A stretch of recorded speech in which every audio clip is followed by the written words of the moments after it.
ನಮಸ್ಕಾರ ವೀಕ್ಷಕರೇ, ರವಿಕುಮಾರ್ ಸಿಂಗ್ ಅವರ ಸಾರಥ್ಯದಲ್ಲಿ ಭಾರತ ರತ್ನ 26 ನ್ಯೂಸ್ ಚಾನೆಲ್ಗೆ ಸ್ವಾಗತ ಸುಸ್ವಾಗತ. ಬಾಗಲಕೋಟೆ ಜಿಲ್ಲೆಯ ಜಮಖಂಡಿ ನಗರದ ರಮಾನಿವಾಸ ಸೇವೆಯಲ್ಲಿ ದಲಿತ ಸಂಘರ್ಷ ಸಮಿತಿ ಅಂಬೇಡ್ಕರ್ ವಾದ ಸಂಘಟನೆ ಬೆಳಗಾವಿ ವಿಭಾಗೀಯ ಸಂಚಾಲಕರಾದ ಸಂಜು ಕಂಬಾಗಿ ಅವರು ಬಾಗಲಕೋಟೆಯಲ್ಲಿ ದಿನಾಂಕ 10-12-2024 ಪದಾಧಿಕಾರಿಗಳನ್ನು ಆಯ್ಕೆ ಮಾಡುವುದರ ಬಗ್ಗೆ ಮಾಧ್ಯಮದ ಮುಂದೆ ಮಾತನಾಡಿದರು. ವರದಿ ರವಿಕುಮಾರ್ ಸಿಂಗ್ಗೆ, ಭಾರತ ರತ್ನ 26 ನ್ಯೂಸ್ ಚಾನೆಲ್ ಸಂಪಾದಕರು, ಜಮಖಂಡಿ.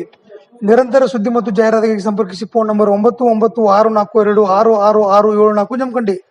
ಬಂಧುಗಳೇ, ಇಂದು ಜಮಖಂಡಿಯ ರಮಾ ಪ್ರವಾಸಿ ಮಂದಿರದಲ್ಲಿ ಇಂದು ಕರ್ನಾಟಕ ದಲಿತ ಸಂಘರ್ಷ ಸಮಿತಿ ಅಂಬೇಡ್ಕರ್ ವಾದದ ಬೆಳಗಾವಿ ವಿಭಾಗೀಯ ಸಂಚಾಲಕನಾಗಿ ನಾನು ಇಂದು ಮುದೋಳು, ಜಮಖಂಡಿ, ತೇರದಾಳ ಹಾಗೂ ಬನಟ್ಟಿ ರಬಕವಿಯ ತಾಲೂಕಾ ಸಂಚಾಲಕರ ಒಂದು ಸಭೆಯನ್ನು ಕರೆದು 10-12-2024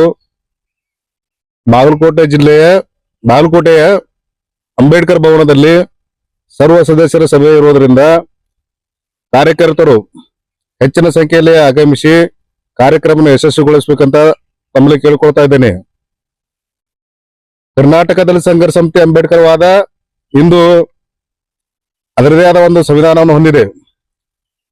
ದಲಿತ ಸಂಘರ್ಷ ಸಮಿತಿ ಅಂಬೇಡ್ಕರ್ ವಾದದ ಸಂವಿಧಾನ ಪ್ರಕಾರ 3 ವರ್ಷಕ್ಕೊಮ್ಮೆ ಸರ್ವ ಸದಸ್ಯ ಸಭೆಯನ್ನ ಆಯೋಜನೆ ಮಾಡ್ತಾರೆ. ಹಾಗೆ ಮೊನ್ನೆ ತುಮಕೂರಲ್ಲಿ ಕೂಡ ಆಯಿತು. ಅಲ್ಲಿ 7ನೇ ಬಾರಿಯಾಗಿ ಅಣ್ಣ ಮಾವಳಿ ಶಂಕರ್ ಅವರು ಮತ್ತೆ ರಾಜ್ಯ ಸಂಚಾಲಕರಾಗಿ ನೇಮಕೊಂಡಿದ್ದಾರೆ. ಅದೇ ರೀತಿ ಎಲ್ಲಾ ಜಿಲ್ಲೆಗಳಲ್ಲಿಯೂ 31 ಜಿಲ್ಲೆಗಳಲ್ಲಿ ಪ್ರವಾಸ ಮಾಡಿ ಈಗ ಸರ್ವ ಸದಸ್ಯರ ಸಭೆಯನ್ನು ಆಯೋಜನೆ ಮಾಡಿದ್ದಾರೆ. ಅದೇ ರೀತಿ 10-12-2024 ಬಾಗಲಕೋಟೆ ಜಿಲ್ಲೆಯ ಅಂಬೇಡ್ಕರ್ ಭವನದಲ್ಲಿ ಈ ಸರ್ವ ಸದಸ್ಯರ ಸಭೆ ಇರುವುದರಿಂದ ಹೆಚ್ಚಿನ ಸಂಖ್ಯೆಯಲ್ಲಿ ಕಾರ್ಯಕರ್ತರು ಆಗಮಿಸಿ ಕಾರ್ಯಕ್ರಮವನ್ನು ಯಶಸ್ವಿಗೊಳಿಸಬೇಕಂತ ನಿಮ್ಮಲ್ಲಿ ಮನವಿಯನ್ನು ಮಾಡಿಕೊಳ್ತಾ ಇದ್ದೇನೆ. ಯಾವ ಜಿಲ್ಲೆಯಲ್ಲಿ